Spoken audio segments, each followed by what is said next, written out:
Hello, friends. Come on in. Come on in. Welcome back to Learning Nails and Aesthetics. We are continuing Chapter 3 Physiology and Histology of the Skin in the Milady Aesthetics book. Don't forget to comment, like, share, and subscribe. I appreciate you watching. I enjoy making these videos. Don't forget, I am not AI. Mistakes will be made, so you just laugh along with me. I try to say it in every video. So let's get to it. We are on page 91. We will be going to page 100. Explaining the functions of each layer of the skin from the deepest to the surface. The skin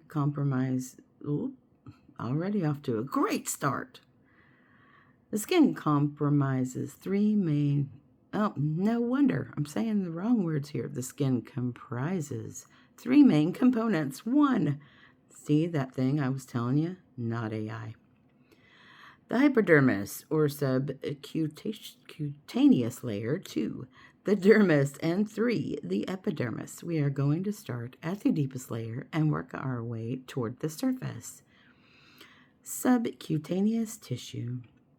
The subcutaneous layer, also known as hypodermis or superficial fascia, is composed of loose connective tissue or subcutaneous tissue. Subcutaneous tissue, also known as adipose tissue. This layer is 80% fat. This tissue creates a protective cushion that gives contour and smoothness to the body. And it is also cut off. No, the paragraph is cut off, but we need a chance here to look at this. Figure 3.6, structure of the skin. And if I just say the words, if you're not looking at the picture, it's not really going to benefit you. So if you have a moment, please look. If you're just listening, if you're driving, of course, don't do that. And, activity 3D model of the skin. Make a 3-dimensional model of the skin. Be creative. Your model must identify each of the layers as well as their functions. I remember doing this. It was pretty fun. I used clay and a piece of styrofoam like you use for floral arrangements. Not the green one, but the white one, because it has more, it's not like mush. I don't know if you're familiar with the green floral stuff, but it absorbs the water. Of course, you're not going to put water in it when you're making this mold, but if you want to do this, that's the way I did it. And it was air dry clay, different colors to show, the different parts and pieces and things. Anyway, I digress. Let's back up. This tissue creates a protective cushion that gives contour and smoothness to the body. And it is also a source of energy for the body. Vessels, nerves, fibers, adipose cells, and fibroblasts are just some of the components of the hypodermis. This layer decreases and thins with age. A client with a thick subcutaneous layer may have an underlying hormonal disorder and will deserve further exploration when you perform your skincare consultation. Fat storage in the body is also influenced by hormones and may be reflected. For example, acneic breakouts, hair growth, excessive oiliness, or dryness. The dermis, also called the derma, corneum cutis, or true skin, is the support layer of connective tissue above the hypodermis. The dermis, which is about 25 times thicker than the epidermis, consists of 2 layers. The reticular layer below the papillary layer above. The dermis primarily comprises of connective tissue made of collagen, Protein and elastin fibers. The dermis supplies the skin with oxygen and nutrients through a network of blood vessels and lymphatic channels. The reticular layer, the denser and deeper layer of the dermis, is comprised mainly of collagen and elastin. Damage to these elastin fibers as they break down is the primary cause of sagging, wrinkles, and intrinsic aging, loss of elasticity in the skin. Stretch marks are caused by damaged elastin fibers. Collagen and elastin are broken down by ultraviolet UV damage, smoking, and environmental influences such as air pollution. The papillary layer connects the dermis to the epidermis. The dermal papillae are membranes of ridges and grooves that attach to the epidermis. Attached to the dermal papillae, I just said it. Papillae are either looped capillaries that nourish the epidermis or tactile corpuscles. The nerve endings sensitive to touch and pressure. Note that papillae, what? Papillae, in the hair follicles are called hair papillae, and are the small cone-shaped structures at the bottom of hair follicles.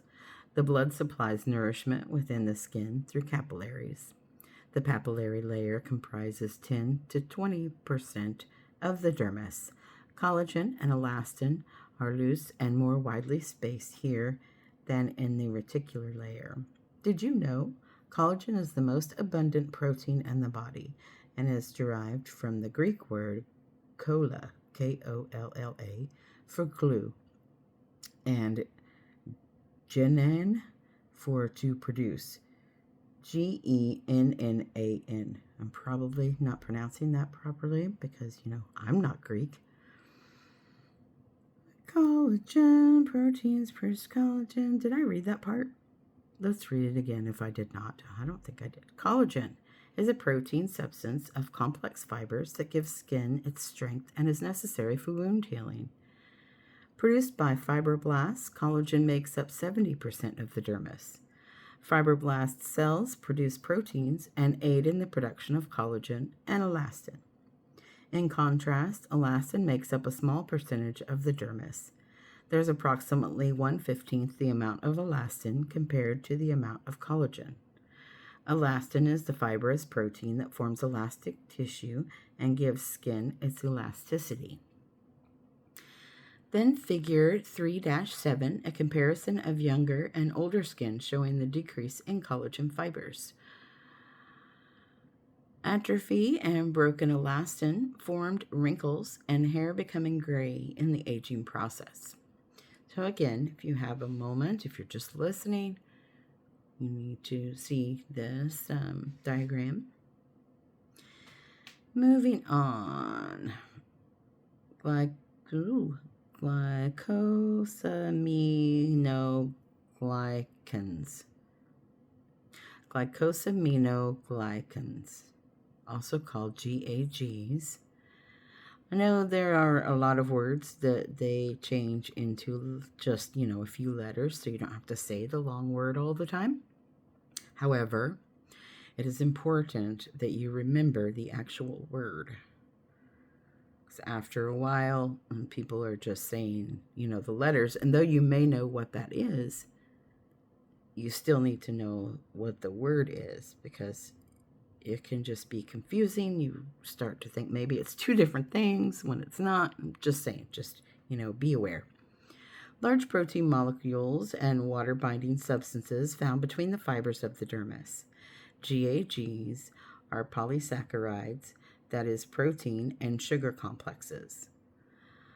Glycosaminoglycans work to maintain and support collagen and elastin in the cellular spaces, keeping protein fibers in balance. They also help collagen and elastin retain moisture. They interact with copper peptides in our system for cellular repair. A healthy fluid intake is essential to keep the GAGs functioning properly. Beneficial hydrating fluids such as hyaluronic acid, are part of the dermal substance. Hyaluronic acid is a GAG. Ingredients that duplicate these natural intercellular fluids are important in aesthetics and skincare products and are discussed in other chapters. Did you know collagenase and elastase are enzymes that help protect collagen and elastin? However, when excessive levels are produced in response to UV radiation or other damage, it causes dermal breakdown, hyperpigmentation, rhytides, which are wrinkles, and premature aging. Blood and lymph vessels, capillaries, follicles, sebaceous glands, sudoriferous glands, sensory nerves, additional receptors, and the erector pili muscle are all located in the dermis. Lymph vessels remove waste products, bacteria, and excess fluid. Fibroblasts, which are cell stimulators, lymphocytes, which are infection fighters, Langerhans cells, which are guard cells, mast cells involved in allergic reactions, and leukocytes, white blood cells to fight infection, are all found in the dermis. Other components give tautness or firmness to the skin by interacting with elastin and hyaluronic acid. Hormones such as epidermal growth factor, which is EGF, and fibroblast growth factor, FGF, stimulate fibroblast cells, proteins, and DNA synthesis. In the dermis is a fluid called extracellular matrix, ECM, composed of collagen, other proteins, and GAGs, glycosaminoglycans. These intercellular substances comprise fluid with other components to maintain balance, provide dermal support, and assist cell metabolism, growth, and migration. Dermal-epidermal junction. The dermal-epidermal junction, the DEJ, connects the dermis to the epidermis. This junction consists of layers of the connective collagen tissue with many small pockets and holes. Collagen fibrils from the dermis are embedded in these layers to provide strength and adhesion. Keratin filaments on the epidermis side also ensure strength and adhesion to the junction. Some states define the esthetician's scope of practice as not beyond the DEJ, meaning the esthetician cannot treat the skin beyond the epidermis. The epidermis is the outermost layer of the skin. This is the epithelial tissue that covers the body. It is thin, protective covering with many nerve endings. The epidermis is composed of 5 layers called strata, singular stratum. Figure 3.8, the 5 layers of the epidermis. So starting at the top, they show a hair follicle, the stratum corneum, stratum lucidum, stratum spinosum, stratum germinativum,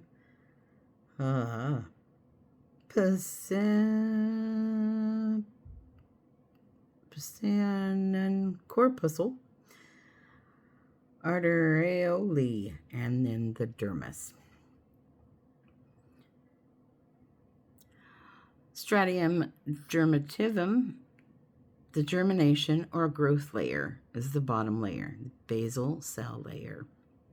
Stratum spinosum, the spiny cells. Stratum granulosum, the grainy cells. Stratum lucidum, the clear cells, present only where the skin is thick on the soles of the feet and the palms of the hands. Stratum corneum, the horny cells. Understanding how the skin cell layers function is important to choosing ingredients and treatments. Esthetician's scope of practice references working on the epidermis, not the dermis, unless they are working under the direction of a physician or other licensed medical practitioner, such as a nurse practitioner, neuropathic physician, or physician assistant. Keratinocytes, composed of keratin, comprise 95% of the epidermis. These cells contain both proteins and lipids. Surrounding the cells in the epidermis are lipids, which protect the cells from water loss and dehydration. Keratin is a fibrous protein that provides resiliency and protection. Keratin is found in all layers of the epidermis. Hard keratin is the protein found in hair and nails. Keratinocytes have many different functions and go through changes as they move up through the layers to the top layer of the stratum corneum. Stem cells are the mother cells that divide in the basal layer or stratum germinativum, forming new daughter cells. These daughter cells move up through the layers before becoming hardened corneocytes of the stratum corneum. Keratinocytes and other cells protect the epidermis. Other cells in the epidermis include melanocytes, immune cells, lamellar granules, and Merkel cells, which are nerve receptors.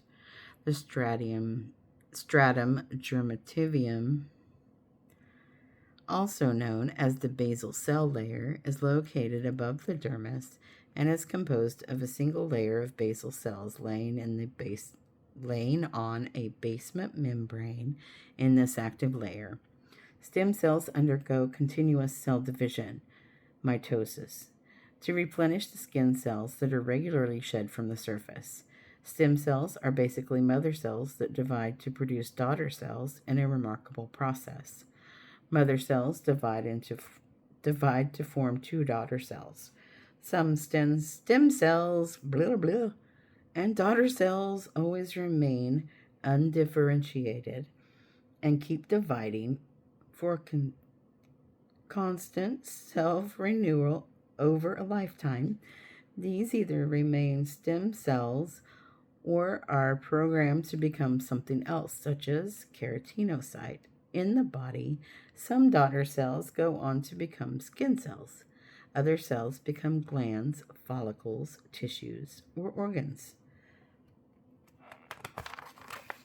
Daughter cells that are not able to divide anymore have the capability to program themselves to end up as one specific type of cell. This is known as terminal differentiation. Cells such as these keratinocytes begin their journey of terminal differentiation as they migrate to the surface and eventually become strong and protective. Cells in the basal layer produce the necessary lipids that form cell membranes and hold the cells together. Merkel cells, sensory cells, are touch receptors also located in the basal layer. The stratum germinativum, also known as melanocytes, which are cells that produce pigment granules in the basal layer. About 5 to 10% of the basal cells are melanocytes. The pigment-carrying granules, called melosomes, then produce a complex protein, melanin, which determines skin, eye, and hair color. Figure 3.9, melanin production. Again, look at this picture if you can. If you're driving, don't do it. The stratum spinosum, also known as the spiny layer, is above the stratum germinativum. Cells continue to divide and change shape here, and enzymes are creating lipids and proteins. Cell appendages, which resemble pricky spines, become desmosomes. Desmosomes.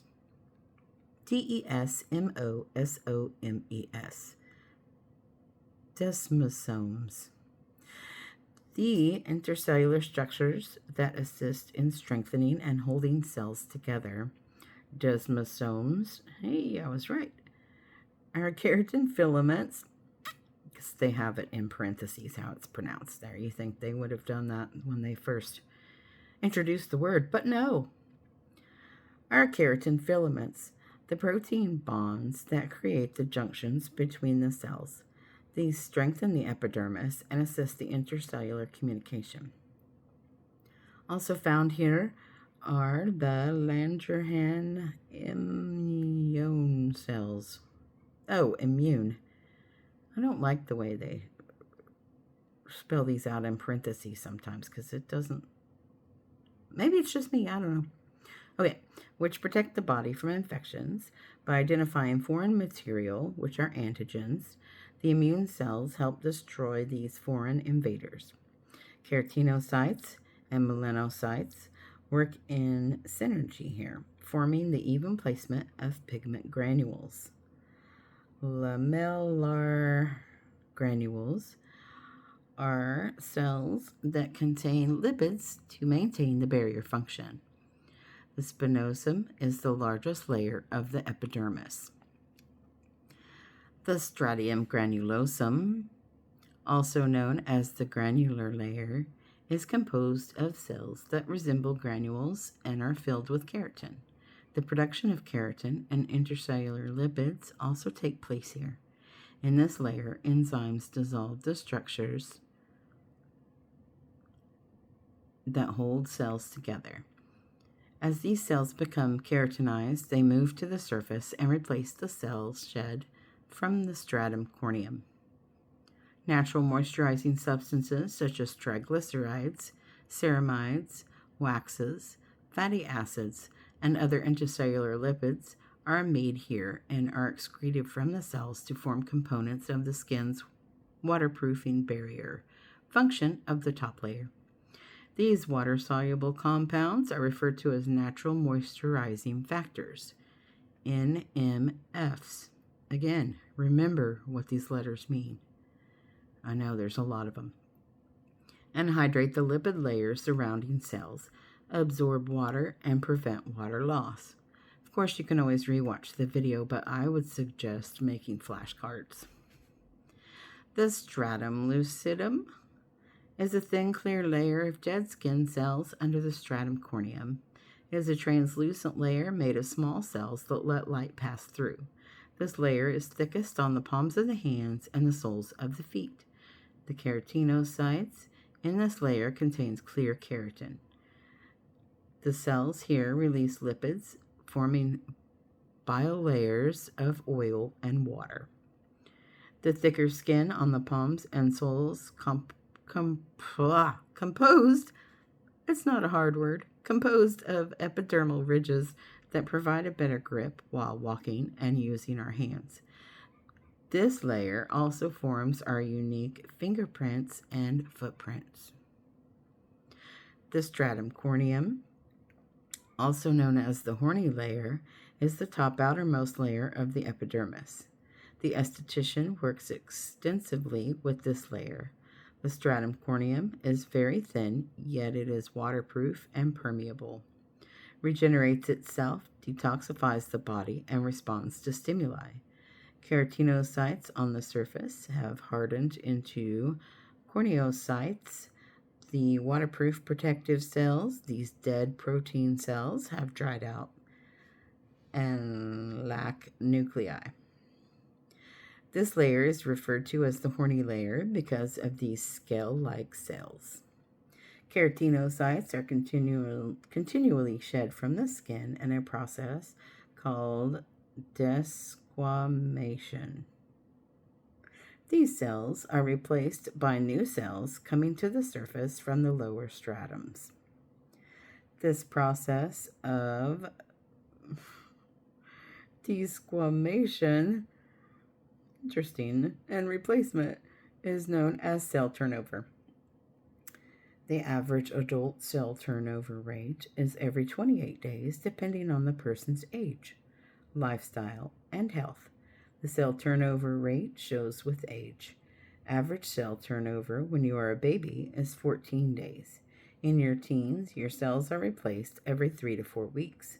By the time you are 50, your cell turnover has slowed to 42 to 84 days. Understanding the process of cell turnover will help you make better decisions about how to treat aging skin. Cells and oil combine to form a protective barrier layer on the stratum corneum. Lamellar granules are secreted from keratinocytes, resulting in the formation of an impermeable lipid-containing membrane that serves as a water barrier and is required for correct skin barrier function.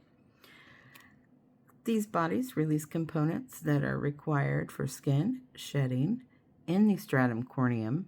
This is the acid mantle. Stratum corneum cells are surrounded by bilayers of oil and water.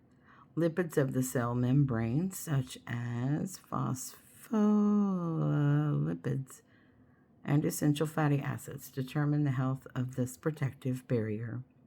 To clarify, a bilayer is a thin polar membrane made of two layers of lipid molecules. These membranes are flat sheets that form a continuous barrier around all cells. The cell membrane of almost all living organisms and many viruses are made of a lipid bilayer, as are the membranes surrounding the cell nucleus and other subcellular structures. In general, the stratum corneum has 15 to 20 layers of cells. The stratum corneum has a thickness between 0.01 and 0.04 millimeters. The keratinocytes on the surface of the skin are also called squamous, flat, scaly, keratinized cells. There are different terms used to describe the same cells.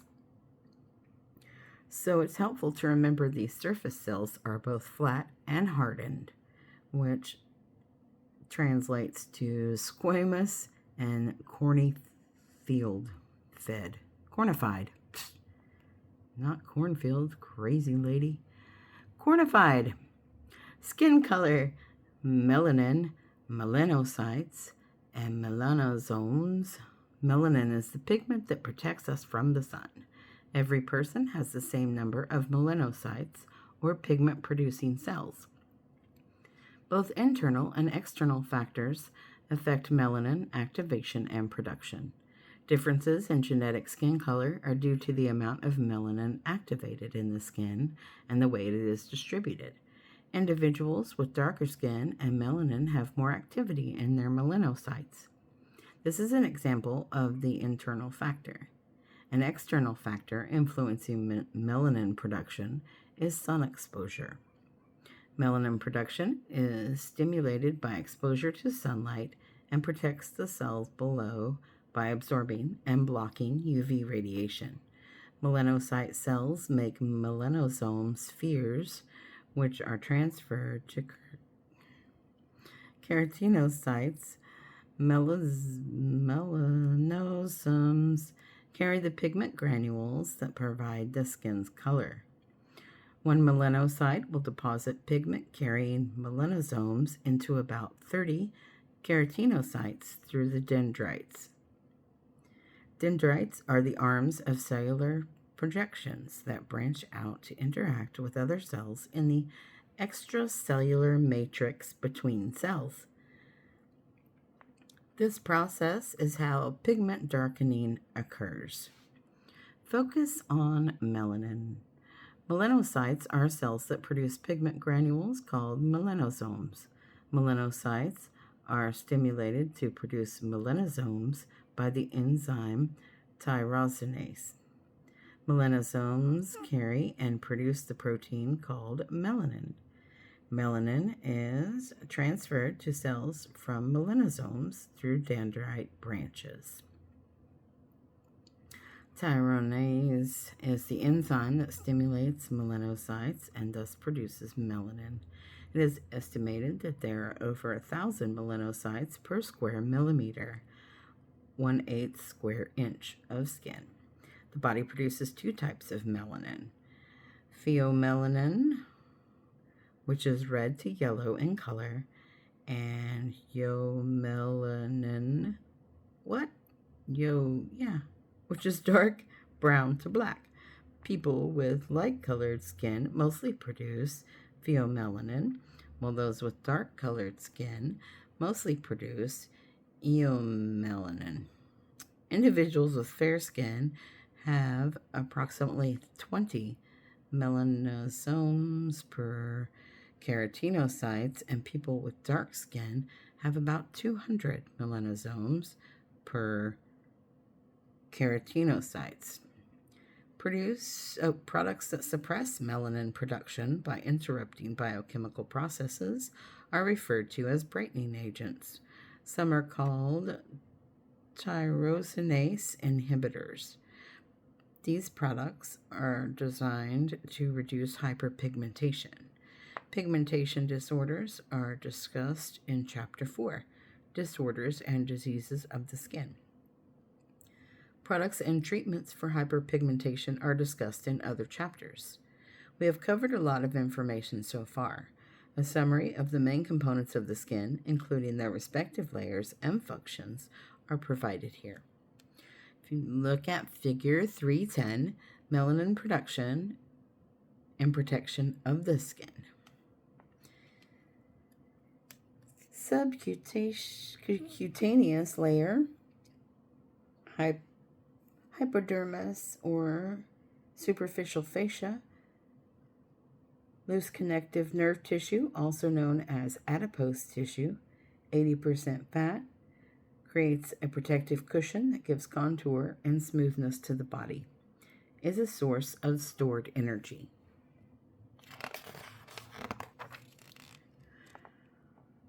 Dermis, divided into two subdivisions, reticular and papillary fibroblasts and immune cells, are found in these layers.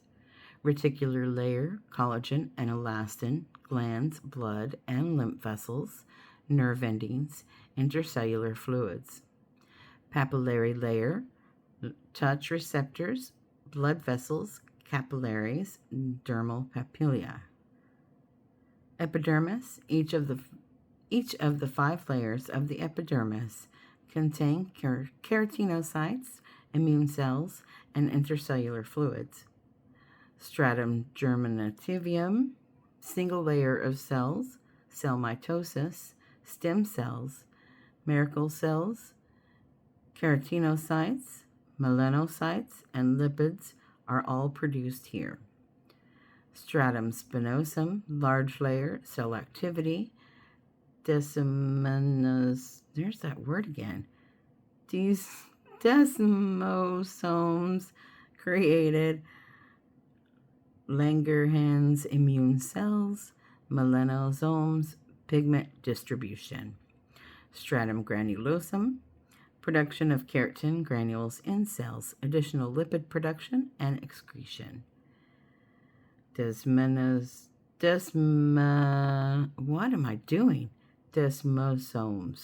dissolved by enzymes. Stratum lucidum, clear cells, thickest on the palms and soles. Stratum corneum, hardened corneocytes, also referred to as flattened squamous cells. Melanin barrier layer, acid mantle, desquamation. Check-in. Name the 2 components of the dermis. Name the 5 layers of the epidermis. What are keratinocytes? Clarify the process of skin melanization. How does the skin repair itself? All right, that will do it for this video. We will continue Chapter 3, Physiology and Histology of the Skin. Please comment, like, share, and subscribe. I appreciate you watching, or if you're just listening, thank you. Please check back if you were just listening when you get a chance to replay the video so you can see those figures. And we will move along with this book. Also check out my other videos of other books and the previous chapters of this book, as well as unboxing and trying various polishes and things. Thanks. Have a great day. Bye.